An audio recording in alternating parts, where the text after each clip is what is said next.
Good afternoon, everyone. I am Advocate Harpreet. People know me as Preeti Gupta as well. I am practicing in Ambala, Derabasi and Chandigarh High Court as well. आज जो मेरा topic है वो marriage को लेके है। आपने सुना होगा कि शादियां होती हैं, लव मैरिज होती है, अरेंज मैरिज होती है, लेकिन आज के टाइम में एक न्यू टाइप की मैरिज भी चल रही है जो आज हमारे भारत में अपने पैर पसार चुकी है। उसको बोलते हैं open marriage, a new lifestyle for the couples. आज के टाइम में कपल्स जो हैं इस न्यू लाइफस्टाइल को जो है वो अपना रहे हैं। अब ओपन मैरिज क्या होती है? Open marriage is that there is an agreement between husband and wife to have some degree of sexual interaction outside the relationship और आउटसाइड द मैरिज। यानी कि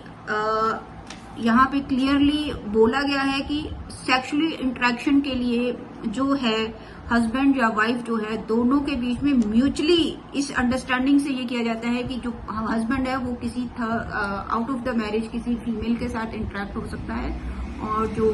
वाइफ है वो किसी मेल के साथ इंटरेक्ट हो सकती है। और अगर हम इसको सिंपली भाषा में बोलें तो इसको हम बोलेंगे एक्स्ट्रा मैरिटल सेक्स रिलेशनशिप, या फिर आप इसमें होता क्या है, जो कई बार ऐसा होता है कि हस्बैंड वाइफ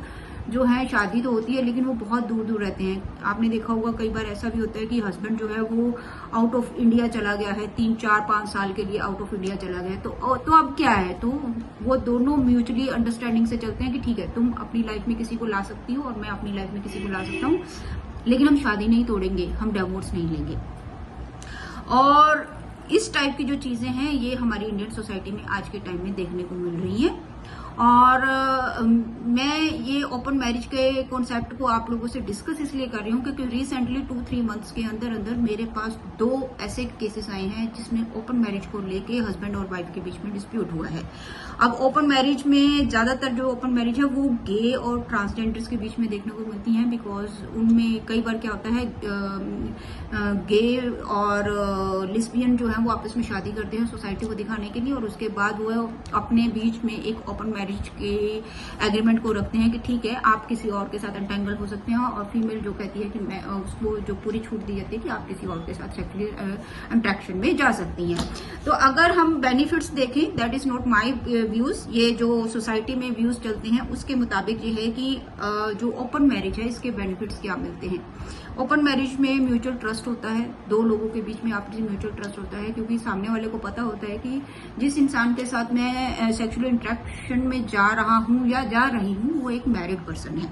सेकंड पर्सन ये है कि equality of power and responsibility की बात होती है। हस्बैंड वाइफ के बीच में इक्वालिटी और रिस्पॉन्सिबिलिटी की पावर होती है, दोनों अपनी अपनी रिस्पॉन्सिबिलिटी से निभाते हैं। और जो थर्ड पर्सन होता है जिसके साथ वो एंटेंगल है उसके ऊपर कोई भी रिस्पॉन्सिबिलिटी नहीं होती, उसके प्रति कोई रिस्पॉन्सिबिलिटी नहीं होती, उसके प्रति कुछ ऐसा नहीं होता है कि वो उसका खर्चा उठाएंगे, वो उसको उसकी प्रॉब्लम्स को शेयर करेंगे, नहीं, ऐसा कुछ नहीं होता है। सिर्फ नॉर्मली यही होता है कि ठीक है आपकी और मेरी जो है मेंटली जब वो एक परेशान होते हैं तो उनसे इंटरेक्शन करते हैं या अपनी सेक्सुअल सेटिस्फेक्शन के लिए उनके साथ इंटरेक्शन करते हैं। तो इस ढंग से जो है ओपन मैरिजेस में रिस्पॉन्सिबिलिटीज जो है वो थर्ड पर्सन, यानी कि अपने हस्बैंड वाइफ एक दूसरे की रिस्पॉन्सिबिलिटीज लेते हैं, लेकिन थर्ड पर्सन जिसके साथ वो एंटेंगल हो रहे हैं उसकी कोई रिस्पॉन्सिबिलिटी वो नहीं लेते हैं। तो यानी कि उनके ऊपर कोई सिरदर्दी नहीं होती है। ओपन एंड ऑनेस्ट कम्युनिकेशन, यानी कि जो हस्बैंड वाइफ है उनके बीच में ओपन एंड ऑनेस्ट कम्युनिकेशन होती है कि वो जो है किसी थर्ड पर्सन के साथ एंटेंगल हो सकते हैं अगर उनकी सेक्सुअल नीड्स जो है वो वहां से पूरी होती हैं, अगर उनको सामने वाले पर्सन के साथ अपना दिल खोलना ज्यादा अच्छा लगता है तो वो वहां जाके बात कर सकते हैं। कई बार ऐसा होता है कि हस्बैंड वाइफ के बीच में जरूरत से ज्यादा झगड़े होते हैं, या कई बार आज के टाइम में ये भी देखा जा रहा है कि जो हस्बैंड्स हैं वो खुद अपनी वाइफ को किसी थर्ड पर्सन के पास भेजते हैं, कई टाइप के बेनिफिट्स के लिए भी भेजने की कोशिश करते हैं कि तुम उस पर्सन के साथ जाके एंटेंगल हो जाओ ताकि मेरे को ये बेनिफिट हो सके। कई बार तो फाइनेंशियल आप ये कह सकते हैं कि फाइनेंस जो है वो बहुत बड़ी चीज है आज के टाइम में, तो वो वाइफ को जो है इसलिए भी आगे करते हैं कि चलो हमें वहां से कुछ फाइनेंशियल बेनिफिट हो जाएगा जिस पर्सन के साथ वो वाइफ को एंटेंगल होने के लिए बोलते हैं। अब नेक्स्ट चीज है कि रिडक्शन ऑफ कमिटमेंट्स। जो थर्ड पर्सन होता है उसके साथ कोई कमिटमेंट्स नहीं होती है, यानी कि जो हस्बैंड है अगर वो किसी लेडी के साथ जाता भी है तो उसके साथ उसकी कोई कमिटमेंट नहीं होती, उसको कोई पैसा नहीं देना, कोई लेना नहीं, कोई देना नहीं। अगर उस लेडी को कोई प्रॉब्लम है, कोई उसको कुछ उसकी फैमिली में कोई दिक्कत है तो वहां से उसको कोई लेना देना, वो सिर्फ उस लेडी तक सीमित होता है। और वाइफ जो है वो उस पुरुष तक सीमित होती है, उसको उस पुरुष की लाइफस्टाइल, उसके घर की प्रॉब्लम, उसके पैसे की प्रॉब्लम से कोई लेना देना नहीं होता, बस उन दोनों के बीच में ही जो है इंटरेक्शन जो होती है वो होती है। अब ये तो बेनिफिट्स थे, यानी कि अगर कोई ओपन मैरिज में जाता है तो ओपन मैरिज में किसी भी टाइप की रिस्पॉन्सिबिलिटी नहीं होती है, किसके प्रति, उस इंसान के प्रति जो ये जानते हुए कि जो जिस पर्सन के साथ मैं एंटेंगल होने जा रहा हूं वो उस पर्सन का हस्बैंड है या उस पर्सन की वाइफ है। अब इसके ड्रॉबैक्स क्या होते हैं? नॉर्मली ड्रॉबैक्स में देखिए सबसे पहला पॉइंट तो आता है कि जेलस इशू। कई बार आप ऐसा देखा गया है कि ये जो एक्स्ट्रा मैरिटल रिलेशनशिप होते हैं, सेक्सुअल एक्स्ट्रा मैरिटल रिलेशनशिप होते हैं, इसमें जेलस आ जाता है। कई बार ऐसा होता है कि जब पर्सन जो है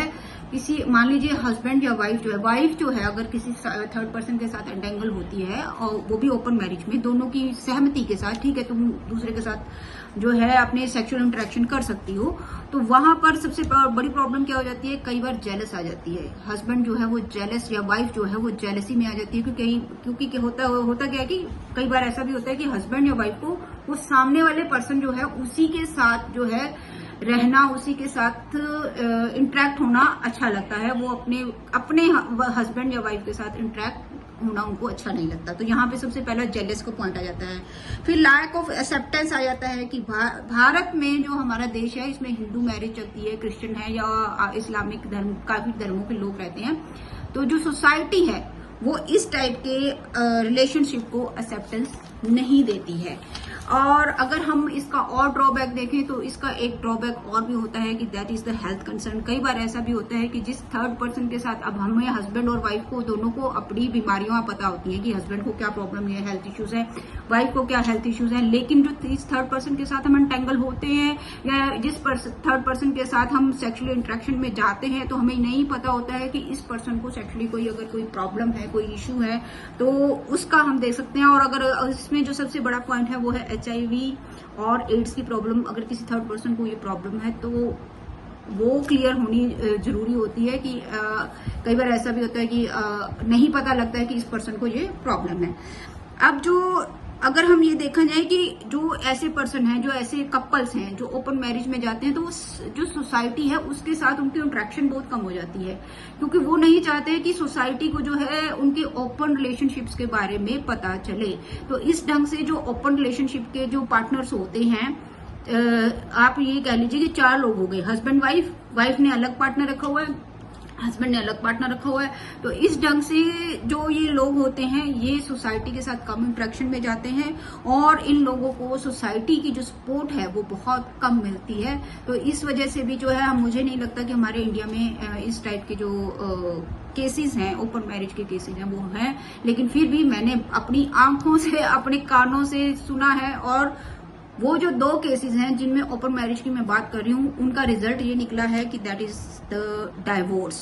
ओपन मैरिज जो है वो कंट्रीब्यूट करती है किसको? डाइवोर्स को। अब हुआ क्या, हस्बैंड दोनों केसेस में हस्बैंड्स जो हैं वो अपनी वाइफ को पूरी फुली छूट दे रहे हैं कि मेरे पास टाइम नहीं है, या ये कह लीजिए कि वो गवर्नमेंट जॉब में हैं, whatever else they are doing, वो नहीं घर आते हैं, 6 महीने 1 साल नहीं घर आते हैं, एंड दे आर सेइंग कि अपनी वाइफ को पूरी फ्रीडम देते हैं कि आप जाइए ओपन मैरिज में रहिए, आप किसी के साथ भी अनटेंगल हुए, सेक्सुअली अपनी ग्रेटिफिकेशन आप पूरी कीजिए, अट्रैक्शन या अगर आपको सेटिस्फेक्शन चाहिए तो आप जा सकते हैं, क्योंकि वो तो घर पे होते नहीं है, साल नहीं आए, 2 साल नहीं आए, 6 महीने नहीं आए। तो ये जो 2 मेरे पास केसेस आए थे, इसमें वाइफ जो थी उन्होंने मना कर दिया, वो कहते हैं कि हम ऐसे रिश्ते में नहीं जाएंगे, आपको जाना है आप जाइए, लेकिन हमें तलाक देकर चाहिए। तो ये दोनों जो केसेस थे वो म्यूचुअल डिवोर्स के थे, और दोनों म्यूचुअल डिवोर्स में जो है ये चीज ओपन मैरिज को, मैंने ओपन मैरिज के कॉन्सेप्ट को देखा कि वाइफ ने मना कर दिया कि वो ओपन मैरिज में नहीं जाना चाहती है, और दोनों का जो है म्यूचुअली अंडरस्टैंडिंग के साथ डिवोर्स पिटीशन फाइल हुई, और दोनों के I think so first motion दोनों का हो चुका है और दोनों का सेकंड मोशन पेंडिंग है। एक वाइजैक में है और एक जो है हमारे अपने अंबाला में है। तो देखते हैं कि सेकंड मोशन क्लियर होता है। Thank you so much.